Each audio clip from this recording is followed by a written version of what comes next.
Hey,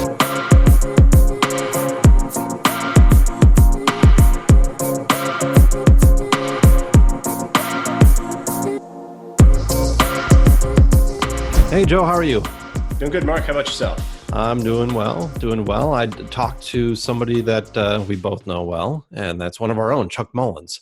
Mr. Chuck Mullins. Good Chuck man. Mullins. He is, yeah. He joins us on the interview, on the video portion of the interview, wearing his Quiet Light shirt, which he had embroidered. The only person at Quiet Light that has one, although he did tell me that he made one for you, and I haven't seen you in it yet. He did. I almost put it on today. It's a little big, so I swim in it. I need to put it on some weight or run it through 2 cycles of the dryer. Well, it would have been so appropriate because, he's wearing his shirt in this interview. You would have been wearing your shirt, and he needs to make one for me, though, of course. He should. You're the founder of Quiet Light Brokerage. Absolutely. You should have like a logo in the back of your office there that says Quiet Light Brokerage. What's wrong with you? I've thought about it, but yeah, most of my office is really a mess. If you're seeing this on video, and we'll talk about this a little bit, my office is usually a mess. It's all about angles, right? My angle is a little bit off center today because I don't want to show you the rest of my office. So yeah, but this actual episode is going to be great for video. If you're listening in your car, if you're listening on a podcast, you'll still get a lot of value out of it. But I'd recommend at some point checking out the YouTube channel. We are separating our channels, so we will have a new channel just for the podcast episodes, and this episode will kind of kick that off. So make sure that you go there, you subscribe. And the reason that this is a good one to watch on the YouTube channel is because we're reviewing due diligence tools in this episode. We actually go over 27 different due diligence tools. We bring them up on the screen, and you can see me kind of browsing around and fumbling around on some of these sites as we talk about how you can use this in your due diligence process. Any buyer out there who's looking to acquire a business in the next year or so, due diligence is probably the most important part of that process for you, making sure that you're checking under every rock and every hidden area to see, is there anything wrong with this business that I need to be aware of? Well, Chuck and I go over 27 tools that he's used personally in his past of buying businesses. So really interesting episode from that standpoint. He brings a lot of experience in buying and selling businesses for. Do you know how long he's been doing it? I can't remember offhand. 97, I think. He was self-employed in college, making more in 1 month than most people make in a year when he was in college. Right. And then he and I have been presenting at PubCon for 7 years, and we go over this in the video a little bit. But we've been presenting for 7 years at PubCon together, and people always come to see Chuck, and then hopefully I can pick up a couple of the scraps that come off the table when he presents. So gives a great presentation on how to go about buying online businesses. And just to point out the obvious, or maybe not so obvious, technically we represent the sellers in what we do. But we can't help them and help them well unless we also help as many buyers as possible. So it's many people would think that what you're about to present with Chuck is in contrast to what we do. But we're always about full disclosure, always making sure that buyers are making good investments, and so that both them and the sellers are happy at the closing table, and it's a successful transaction down the road as well. Yeah, absolutely. Again, we do represent the sellers, but if our seller is getting sued 3 or 4 months later, that's a pretty bad job on our part. So it's important that both buyer and seller walk away from a deal happy and winning on that deal. So that's the goal. You get a transaction that wins. And part of that process is due diligence. I used to hate thorough due diligences. When I first started Quiet Light and I got a monster due diligence list, I would kind of groan and be like, oh man, this is going to be a pain. Now, when I see a well thought out due diligence list, it makes me happy because I know that buyer is going to be really happy and that deal is going to go through because they're going to really inspect that business thoroughly. Yeah, well thought out is important, not just a massive list, but a well thought out list that's specific to the business that's being purchased. I've seen blanket due diligence lists come through where somebody clearly copied and pasted. I'm excited about this episode. Chuck's a really, really smart guy, a successful entrepreneur, and I think a lot of people are going to learn some good stuff here. Let's go to Very it. good. Yep, let's get to it.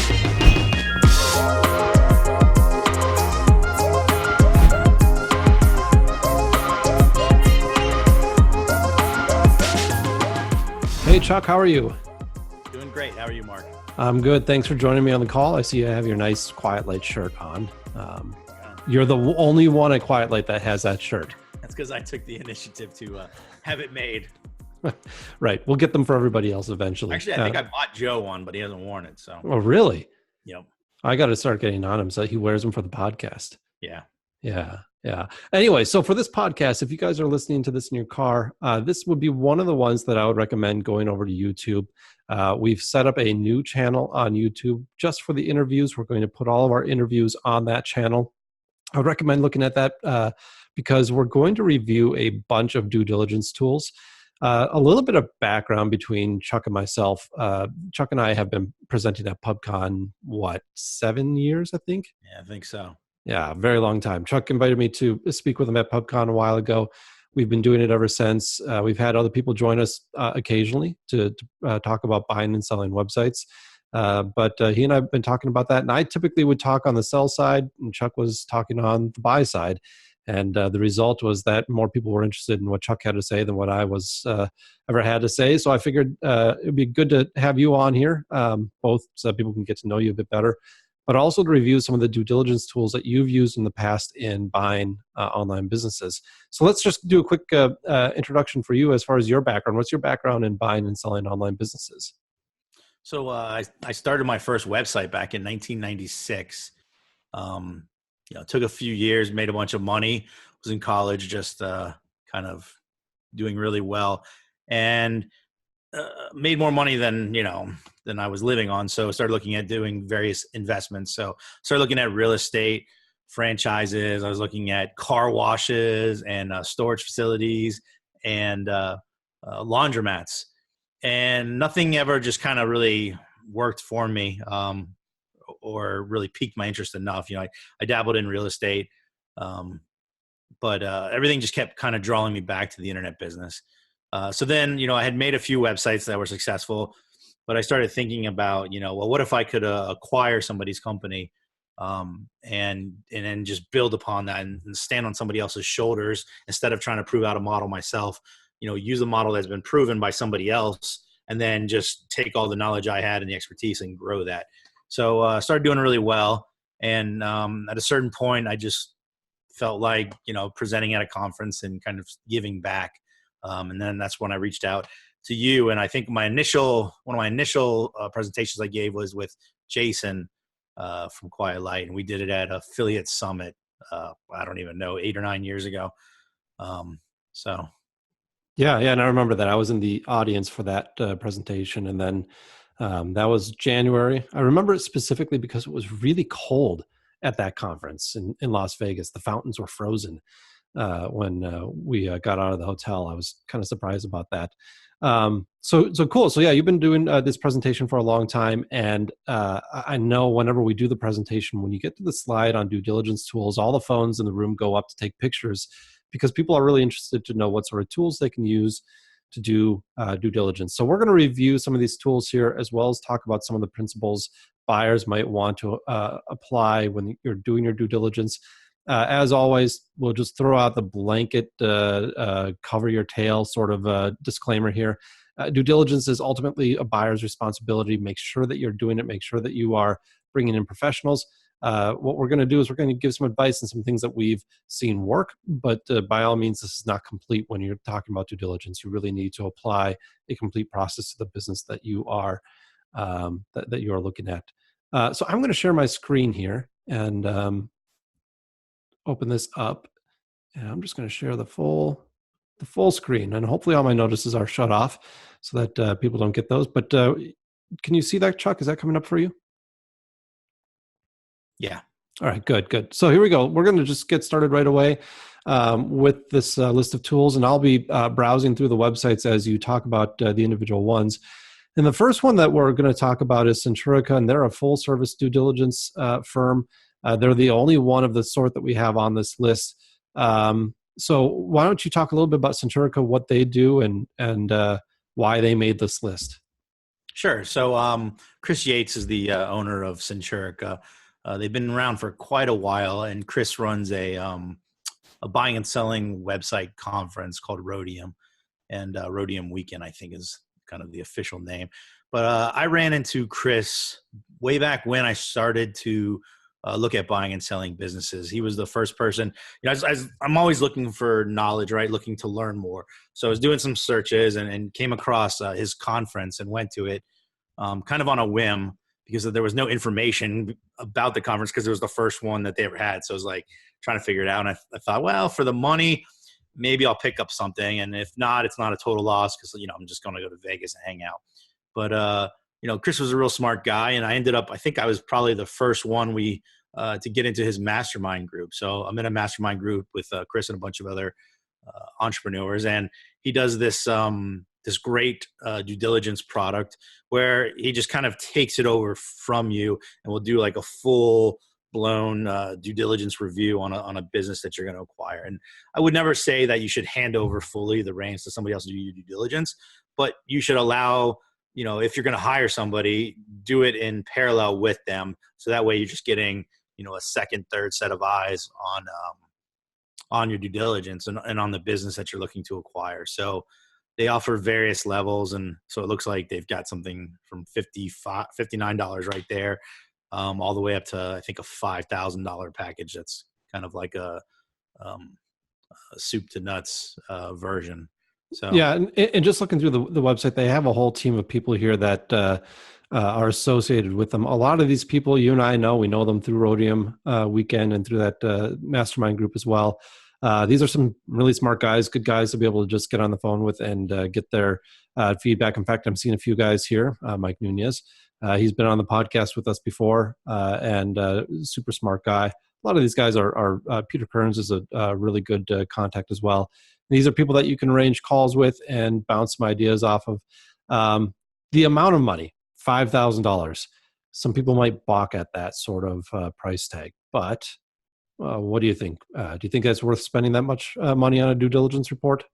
Yeah, I mean, so, with Quiet, we're generally not dealing with the lower end deals, right? So we're generally dealing with, mid to high six figures, mid to low seven figure deals. So, $5,000, and that's their highest package, right? They've got stuff that's cheaper, but how can you go wrong, spending, if you're doing $1 million deal, what's $5,000 is what, 0.5%? I think it's probably money well spent. Yeah, absolutely. I would agree. And the only asterisk I would put to any of this is that whenever you are hiring somebody on the outside to potentially look for problems, understand that what they're going to do is they're going to find problems because that's what you're hiring them to do. And they should do that. So this is not a criticism of Centurica by any means or an attorney that's looking out for liability issues. But as the buyer, understand that you need to take that information and process it through a business decision that you're making. Any sort of due diligence tool, any of the ones that we offer here, that's the way that you should be going about using that information. It fits into the larger scheme. All right, let's move on. Centurica is a good service. If anyone wants an introduction to Chris Yates, either Chuck or I can provide an introduction to Chris as well. The next two are related, obviously, Google.com and Google Trends. Everybody knows what Google is. I'm sure most people know what Google Trends are. How would you use each of these sites in a due diligence process? Sure. So with Google, right? I mean, it's just a matter of Googling things either about the business, about the person. If you're buying a business, Google the terms that are around the business and look for red flags, right? Look for, if they've got, a 1-star review, average 1-star review, maybe that tells you something about the business. Look for complaints, things that are negative about the business, right? So just, it's kind of one of those, catch-all due diligence plays where you're just kind of sorting through all of the information that you can find on a given business and or person. Always never just research the business, always research the person who's selling the business as well, because you can find out a lot of stuff and make sure that you're avoiding, or potentially avoid some of the pitfalls. If somebody has done some sketchy stuff in the past, you can find that out. Yeah, absolutely. And you can learn a lot about their background as well. I know if you do a search for me, a lot of the places that I've written for come up. But years ago, I was involved in a lawsuit, and that showed up in those first couple of pages. And so anyone that was doing research on me, I would often get those sort of questions. Well, what happened there? And everything was fine. I didn't mind the questions. but people that were being smart and doing due diligence knew to ask about that. And don't just look at the first page of Google. Look at the second, third, fourth, fifth, right? Because anybody can hire a reputation management company that'll push some of those negative reviews, to the second, third page. But they'll be there generally still, just maybe a little lower. Right. And if anyone wonders and are looking at the screen, I did not play hockey. So even though I'm from Minnesota, I'm not a hockey player. There's a couple other Mark Dousts out there that have gotten their name out there. So Google Trends. You'll see what search term I put in there. Yeah. So type in paleo recipe or paleo diet, because paleo is a little different. So if you look at the screen, what is okay? So date range. Yeah, it changed the date range. There's in January you see that giant spike because that's when everybody is getting into a diet mode. Kick that out even further. So we're looking right now. Let's do 2004 to present. So we'll do the entire history of Google Trends. There we go. Sure. So, if you're looking to buy a business and you're seeing, use Google Trends to figure out what the trends are. Here you'll see there's like a giant up, peak that just kind of went up. And then all of a sudden it just starts to kind of trail off. And you can find things like this. And then you also notice that there's like ups and downs, like intra-year. So that would be like the seasonality of the business, right? So just because you see like this one giant peak, which correlates with this January, and then it'll throughout the rest of the year it drops into December, where December's at its low around Christmas time, and then it spikes immediately back up. So you can look for not only seasonality, but you can look for long-term trends. And when you're looking at businesses, think about whether the business is a trendy business versus an evergreen business. So diet in general is a trendy business. If you look at almost any diet, you'll see like there's it goes up, up, up, up, and then all of a sudden it tails off, right? There's something that made it go up because it got popular, and then it'll trend off. I personally, one of the businesses I bought was a paleo website, and I managed to buy it exactly at the peak market. And then right about there, right around January of 2013. Early 2013. Yep. And it was going up, up, and up. And I'm like, great. And then it went down, down, down, and it was less great. So luckily, we were able to do a little bit of magic and kind of keep the revenue going by trying to grow the business. But it's another story. Something else that you can do with this. So as many people know, I own Catholic Singles, and the chart out for Catholic Singles doesn't look that great when you look at it. Something that I've learned from this chart and from a few other places is if you think that you're buying a website that gets lots of natural search traffic, be careful to make sure that it's not branded search traffic. So what's happening here is the previous owner was losing out to a competitor who was beating them in a brand search.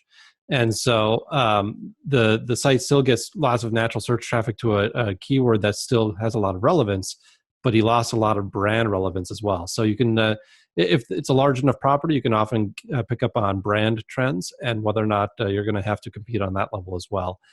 You can type in competing services and see what their trend is over time as well.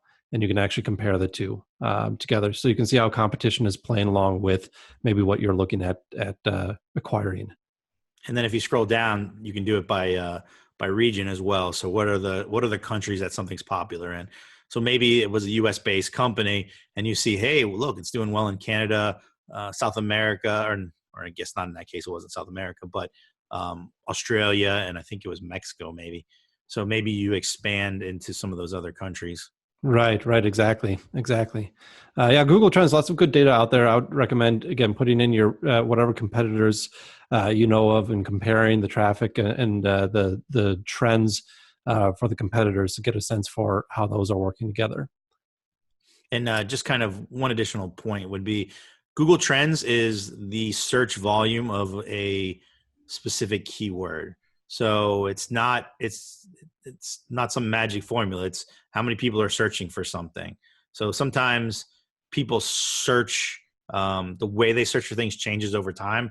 So you just want to kind of remember that just because,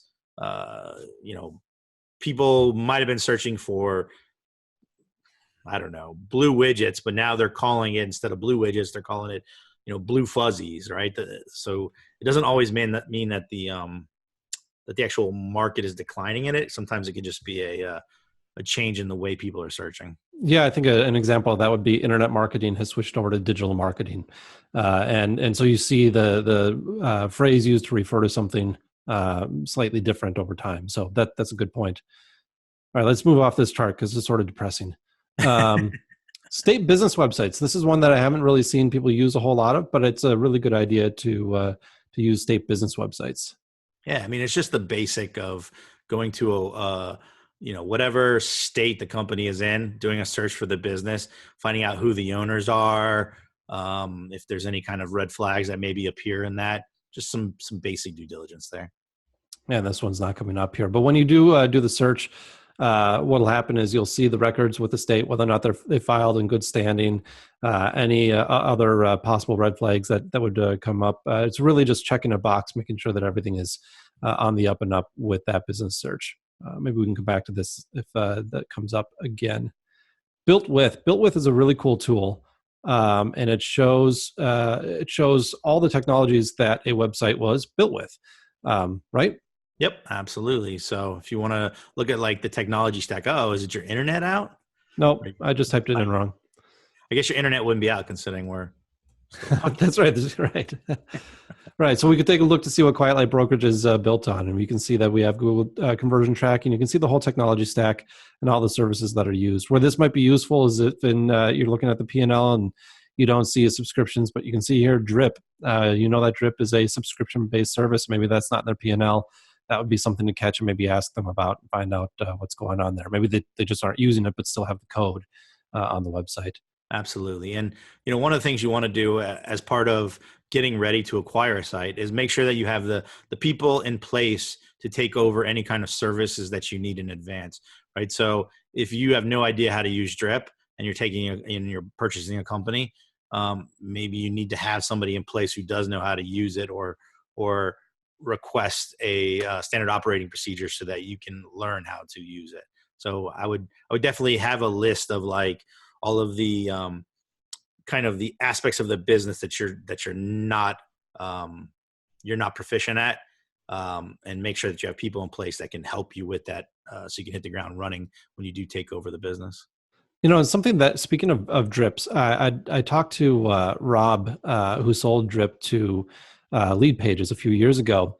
And he talked to me about how Lead Pages was completely ready and able to switch over to a new website shortly after they closed. They were making plans and building out technology as they were going through due diligence so that they could hit the ground running right away. Something that you might want to do as you're going through a website's technology stack is take a look at what services they're using. If you're going through the Quiet Light website, you'll notice that we have Hotjar, for example. Now, I haven't tracked anything with Hotjar on the website in a while. We use it for surveys once in a while. But this would be a service where maybe there's a report that you want to ask for during due diligence. Maybe some heat mapping that would just be useful information for you to be able to see and as you're making your plans. Or Opt-in Monster, ask, have you run these campaigns before? What was the conversion rate like on these campaigns? And you can start getting really prepared as you're doing your due diligence to make that transition. Of course, some sellers may not be eager to share some of that information with you, so go about that with some level of sensitivity, understanding that they may not be ready to open up all the books to you, but knowing what's there can help you request different reports. And Chuck, you've said something before in one of your presentations, probably multiple presentations, and that was ask questions, ask lots and lots of questions. Yep, absolutely. I always say ask, and even ask questions you know the answers to. I feel like that's like some kind of lawyer tactic that people do, but they ask questions regardless of whether you know the answer, because you almost want to get a seller to lie to you, because then you know how trustworthy they are, right? If somebody's willing to lie to you about something, it's a red flag. So I've seen a lot of people, they'll ask the same questions in multiple ways. And you don't want to be annoying about it, right? Like, don't ask stupid questions, but definitely ask. And I shouldn't say you don't want to ask stupid questions, because almost no question is stupid, right? But we all understand there are stupid questions that you shouldn't ask that just are irrelevant. But don't feel like if it's relevant to you, then it's not a stupid question. So like ask everything, because the time to ask is before you buy it, right? You don't want to have a bunch of questions after you've inked the check. So, ask early and ask often. And the other thing too is you can get more color on a particular answer. I know when I talk to some sellers and ask them, why are you selling? They'll give me an answer one day, and then I talk to them another day and they give me a slightly different answer. And it's not that they're lying, it's that the reasons are complex. That there's more than one reason going on there, and you gain color, you gain more information about what's really going on behind the sale by asking the same question and looking at it in different formats. I know we've started to do video interviews or recorded interviews of some of our clients. And part of the reason for that is because people talk about questions differently than they might write them out. So it's good to ask a lot of those questions. Yeah, absolutely. Archive.org. Yeah, this is a great one. So if you're doing some due diligence, there's a whole industry of people who just buy expired domains, throw new content on it, and then run with the site. And some of them are using them for private blog networks, but some of them are buying big sites that, or what used to be a big site, and for whatever reason, the site's no longer. So this will give you an idea of in 2008, what did the site look like? Was it a brokerage site or not back then? You don't. It's not always a bad thing, but if it was something spammy back then, it might still have some problems moving forward. So it's also good just to see if you had some ideas of you wanted to try this or try that. You can get an idea for some of the things they've tried in the past by looking at previous screenshots of what the site was like 1, 2, 3, 4 years ago. Yeah, and I think one of the big challenges that you always have as a buyer and sellers as well have this issue, right? Sellers know their business intimately because they've lived with it for so many years. As a buyer, you're coming in and trying to compress knowledge that they've gained over the course of sometimes 20 years now into a decision that you have to make within a week or two. Going back and seeing what the history of the site was, just kind of, again, it adds color, it adds more information into what has this person done in the past with the business. And like you said, maybe you can see some things that they tried and you can ask them about that. If you're looking at the Quiet Light site, you might see that we sold some domains in the past. And if somebody was looking to buy us, they could ask a question on that. Why don't you sell domains anymore? And we could go into that whole discussion. Something else to look for is to look for gaps in the years. So you can put something on your website, right, and your robust text telling Wayback Machine not to crawl your site anymore. So if there's a 3-year gap, why is that gap? Most legitimate sites aren't blocking the Wayback Machine from crawling their site. So that might raise a red flag, and it might be something you want to dive in on a little deeper. Awesome. All right, let's move on to trademarkia.com. Yeah, it's if they told you they have a domain or a trademark, search for it, figure it out. If they've told you they don't have a trademark, search for it, see if somebody else has a trademark, right? Make sure that they're not infringing on somebody else's what's the word I'm looking for? Somebody else's IP. You don't want to buy a business if they're infringing on other people's stuff. Yeah, and this can also be very useful in search results if you're advertising on Google and you have competitors that are stepping all over that brand search. If you get that trademark, and if you have the ability to get a trademark, you can kick a lot of those guys off. And bidding on brand is usually a very cheap way. But if you have competitors branding against it, that's right on your IP. So searching for that trademark is a useful thing to do. All right, we're moving to the next set of tools, and these tools here seem to be more of search competitive intelligence and taking a look at a site's search profile, or I should just say probably maybe SEM, all encompassing, right? Because this would include AdWords as well. Yep. So organic and paid. I like SpyFu a lot. It's you can look at people's history of what kind of ad campaigns they did. So if somebody says, we've only ever run one ad set and haven't done much testing, and then you look back at and it shows you, well, actually they ran 100 different variations of this ad across 5 years and blah blah blah. So you'll be able to see kind of verify some of the information they said. You can also check, and it'll show you, literally shows you what paid ads they ran and like the text in them. So if you think, oh, I wonder if they've tried this, like you can look back and see what sorts of ads they've run. It's kind of interesting. You can also use this to right here, like you see the competitor. So they'll show you overlap. So if you know of some competitors, you'll be able to see like what keywords they have overlapping using these Venn diagrams.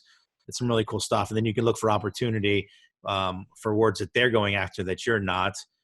They also have a tool in here somewhere that will allow you to look at specific keywords over time, and then it puts it over a timeline and has the Google updates. So you can see like, okay, they had, this keyword was, ranked number 1, and then drops off to like number 7. And then you say, oh, well, Google did an update right when this happened. So you can potentially know like why they dropped off. It's because, well, Google did this update. So I've seen it where people are using like a private blog network to get a bunch of links, and it's like you're doing really, really well, and then everything drops off a cliff because Google did an update and it affected it. Or the reverse is true, where they went from having nothing to all of a sudden number 1 rankings just like overnight. And you can see, okay, well, nobody just all of a sudden goes from 0 to number 1 ranking for 20 different keyword terms. So then well, okay, they must have done something to have that spike. And then you can dive into whether they're using like blog networks or paid links or whatever. Yeah, any sort of quick changes in these results are going to be something to watch out for. So that's overall good tool. And a lot of these tools out here, Moz, Open Site Explorer, SEMrush, Majestic, Ahrefs. I personally really like Ahrefs. These are all really good tools, and using them in combination is going to give you a sense for how the data all adds up. Understand that when you're looking at data in any of these tools, they have to use third parties to estimate what this is. For example, they're estimating for Quiet Life Brokerage that our estimated AdWords budget is $3,000. It's actually not too far off from that, but it's not accurate. Just understand that these are useful for trends. These are useful for getting another point of data. Nothing's going to replace firsthand tracking, which would be Google Analytics or whatever tool people are using to analyze something. But you can use all of these external tools in combination as well to draw a complete picture of what a website's doing and how it's ranking. And something else to remember is that was, I think, only Google AdWords. So it's not taking into account paid traffic, whether it's Facebook or other things. Right. Yep. Absolutely. That's right. Cool. Let's move on to which one you like SpyFu the best out of these? They're all kind of different. So there's like different reasons to use different ones, right? And some are for like keyword research. Some have like keyword difficulty tools. So part of due diligence isn't just looking at what the site has done, but where you can go with it. So I like to use a couple of them to do keyword research, see where their gaps are, opportunity for me to grow the business. So they all kind of hit different things and do different things well. So I don't have one favorite. I do like SpyFu. I've liked Moz in the past. People swear by SEMrush, Majestic. And then on that list, and you kind of didn't point on it, which I'm guessing maybe you thought I put it in the wrong spot, but the Alexa.com one. I haven't actually used this yet, but it's apparently a new tool that they rolled out. It's a competitor to all these other ones, Moz and Majestic. So they're doing a paid tool just like all these other guys.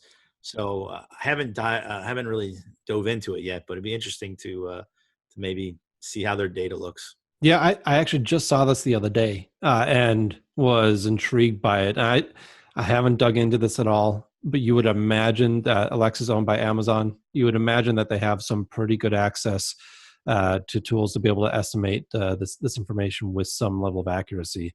And they've been around since when? Like early, probably like 2000 or earlier. So they've been crawling all these sites. So who knows what kind of information they've stored. So you might be able to get some really good info going pretty far back. Yeah, no, you're right on that. I think actually Alexa may have been the first competitive intelligence tool that tried to rank websites. Now, maybe there was somebody else before that, but they were the first ones to really gain traction with that.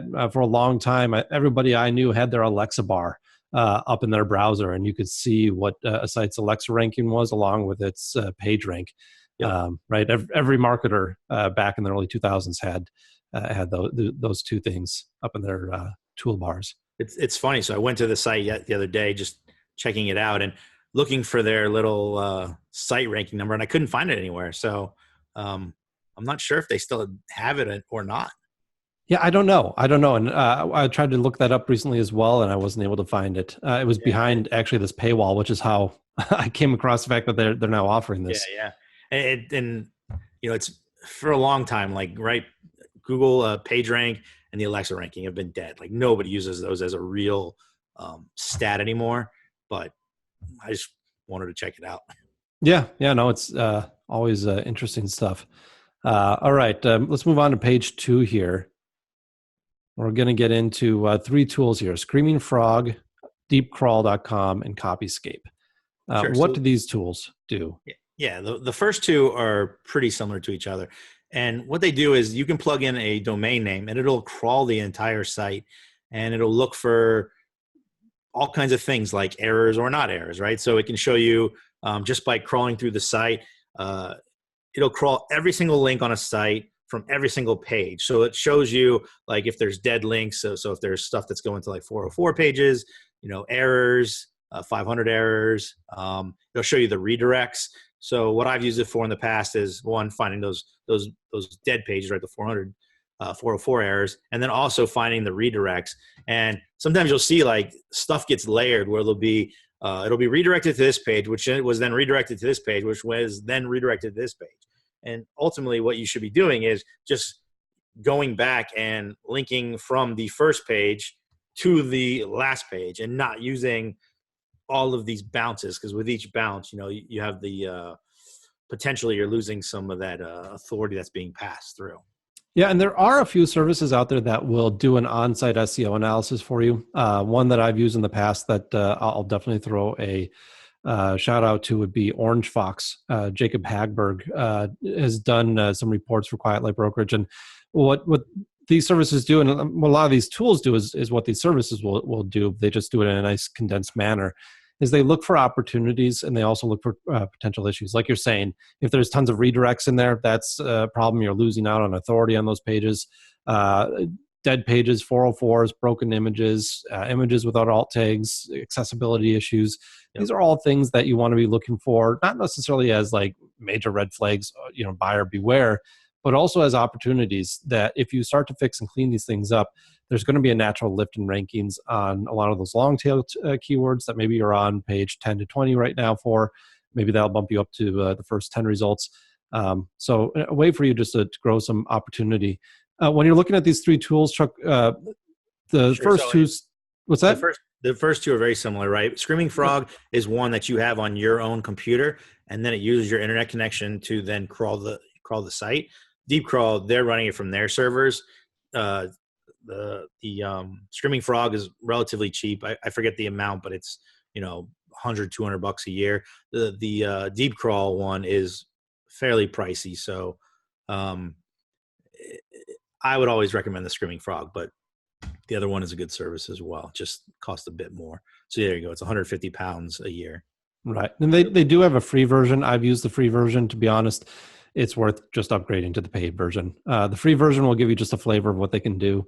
But if you really want to dig deep and really figure things out, again, here's a 500 URL limit.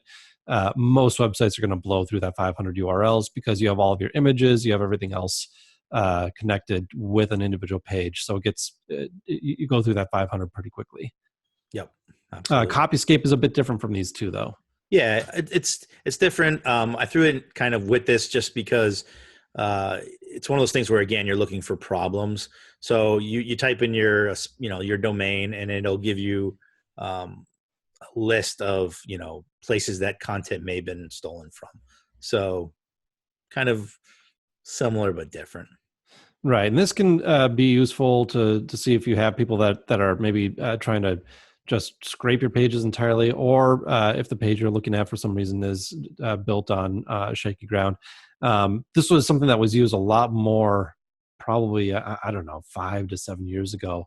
I know Copyscape was a really big issue, or really big useful tool for duplicate content issues. A lot of that has gone away now, but I would imagine you would find copies of content if somebody's publishing their blog content, say on Medium or LinkedIn. I imagine this would probably pick up on that. Yeah, I believe so. And, when we talk about like the duplicate content issue, we're talking about like, right, for organic search, but there's also the duplicate content issue where, hey, everything on this website was stolen from somewhere else and you're going to get sued because you stole everybody's content.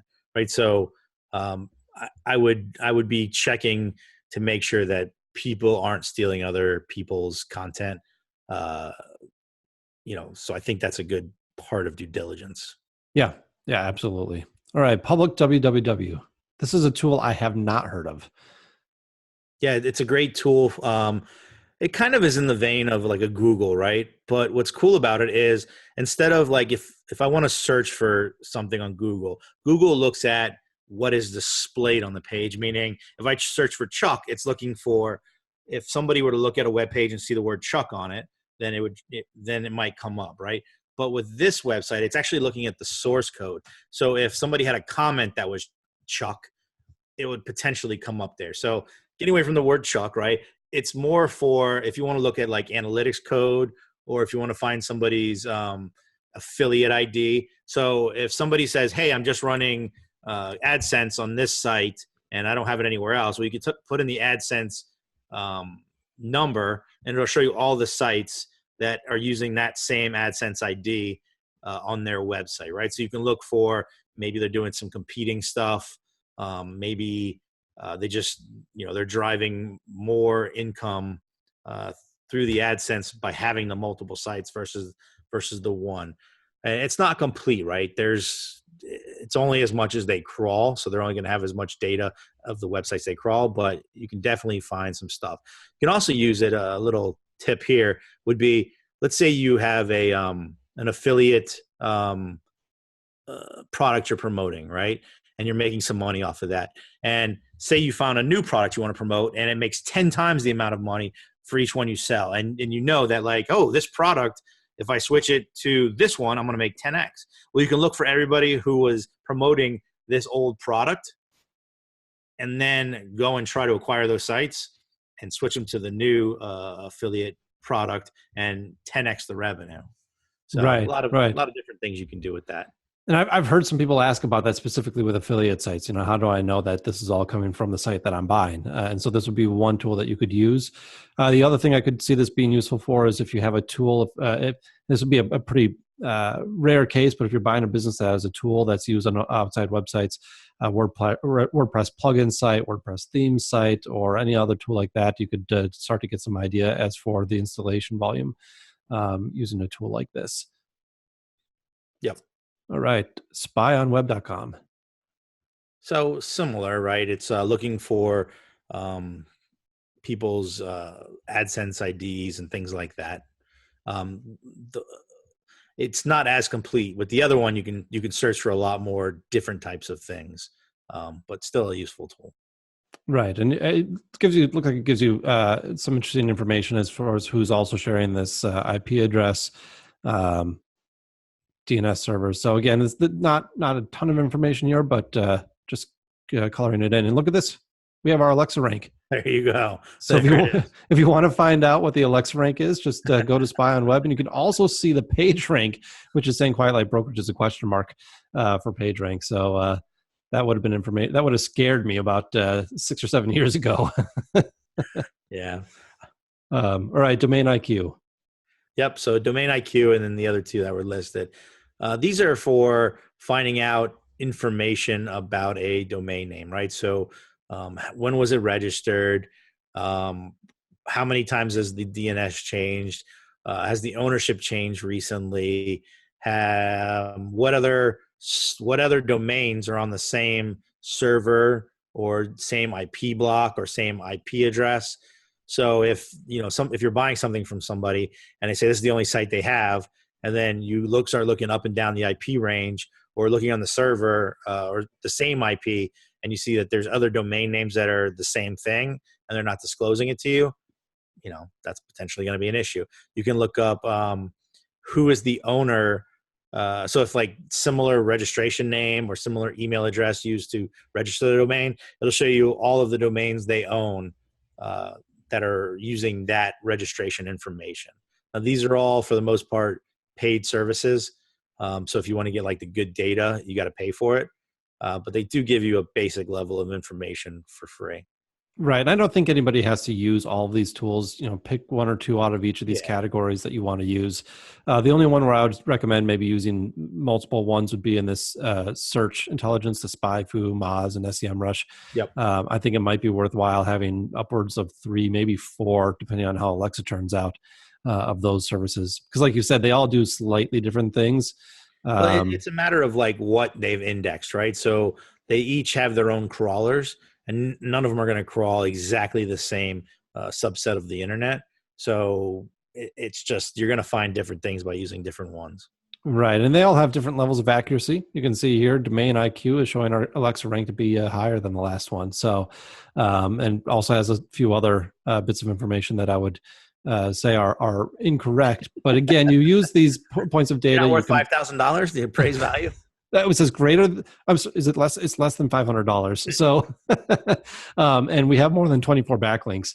But again, all these tools are to be used in combination with each other to put together a large picture. Obviously, a tool like Google Analytics is firsthand. You're going to want to use that first, and then these tools are being used to fill in the gaps. Yeah, and also like know what a tool is good at. So like that last one, you're not going to use that tool for the appraised value, right? Like that's nonsense. But if you scroll up a little bit, if you click on, let's see here, click on like ownership record in the blue buttons there. Let's see if it'll. We got gears churning here. There we go. Okay, so it shows you who the owner is. When's the last time you updated? When it expires, the age of it, right? So you've owned it for just about almost 11 years. You're using Cloudflare. Here's the who is info. So it's got a bad corporation name. I got to update that. Well, there you go. And go back one more time. I want to click on one more thing.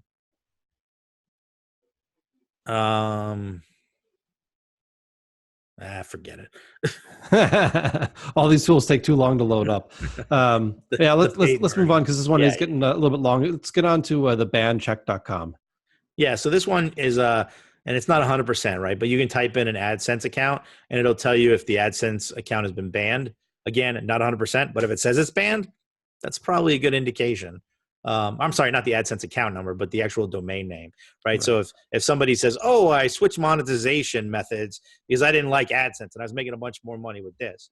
Well, maybe that's not the case. Maybe it's that they got banned. So this is a good one that can tell you whether they've been or not 100%, right? But if it says they've been banned, then they probably have been, right? Good news. We can start making money with Quiet Light Brokerage because it came back and it says it is not banned from Google AdSense. I wonder how that helps with our value of the $500. Hopefully it increases it a little bit. So all you buyers that looking to buy a business, we're going to require that you click on an AdSense ad because I think that's completely in line with their terms of service. Yeah. Required clicks. Socialmention.com. Yeah, so just, you can type in various things here, and it'll just tell you where it's being mentioned as far as social goes. So just a good tool for doing some basic due diligence. Yeah, and this might be useful to use in combination with like a Google Trends to be able to see. Google Trends is measuring the data on on Google itself. Looking at how the different search engines are also, so different social media networks are also processing that data is going to have a different look than just what Google has. On that note, I would say BuzzSumo, which is not on your list, is another tool that I would recommend adding. And it's a paid tool. They do have a free option, but you can take a look to see what content has done really well on a particular domain name, as well as what content in that specific niche also does well. So you can really get a sense for how popular a niche is and what's getting shared and what's not. both within Google, but also within the social media. BuzzSumo was a fantastic. And this one tool. definitely should have been on my list, and I'm not sure why it wasn't, but I actually like this one a lot better. So we'll add this to the list for when people want to download it.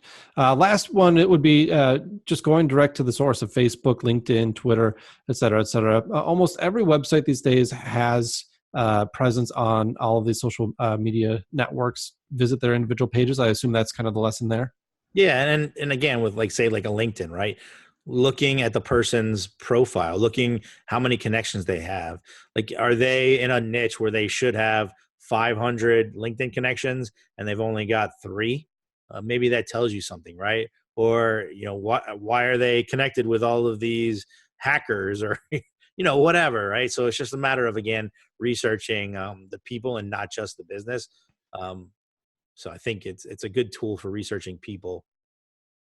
Awesome. All right. So that's a lot of tools that we just went over.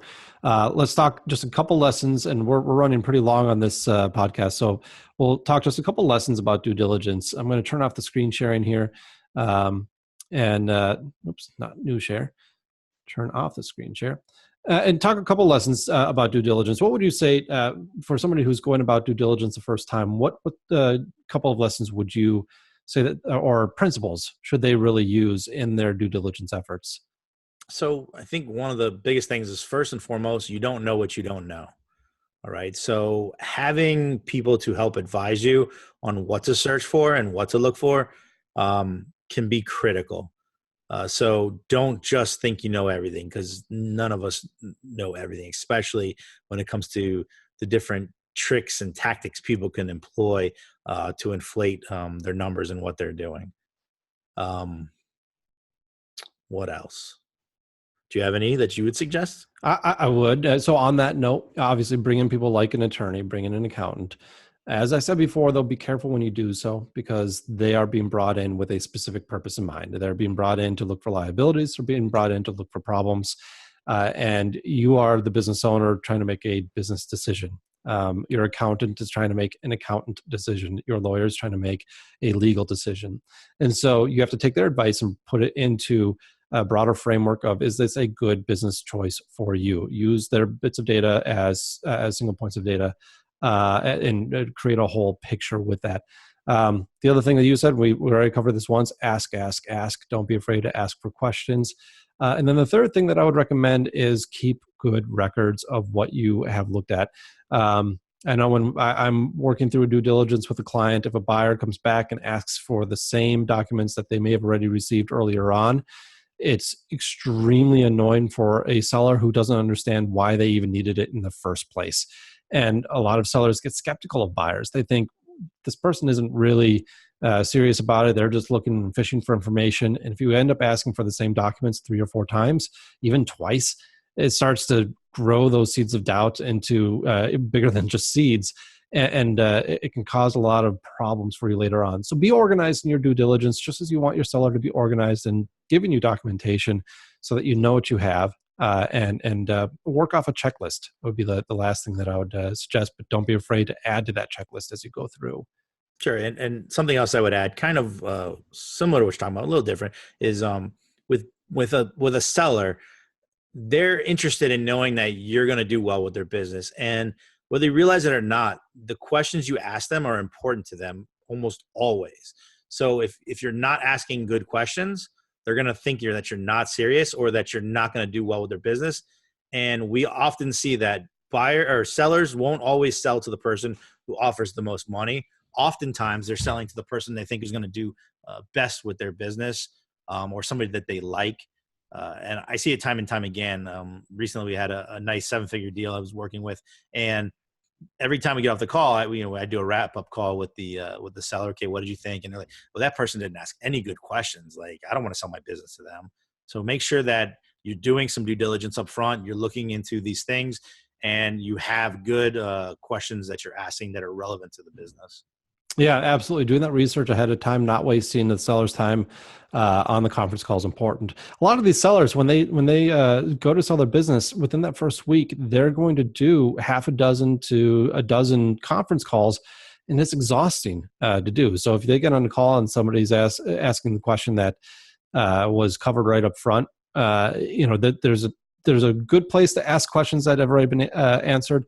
And then there's obviously you haven't done your homework sort of questions. So do that basic homework ahead of time so that people know that you put in that upfront research. One thing I'll add to that though is if there is something that you're not familiar with, ask them about it, and don't be afraid about that. At the end of the day, as a buyer, you want to protect your money. You want to make sure you're not making a bad investment. So don't be afraid to ask those questions. And if you ever have questions about can we discuss this, or what do you think? Use the broker. We're here to advise both the buyer and the seller through that process. We want to see a good deal done for our client. Absolutely. Yeah. All right. This has been really long, but I think good information. So Chuck, thanks so much for coming on, and maybe down the road we'll do another one of these. Sounds good. Appreciate it. Cool. Thanks. All right. Thanks, everybody.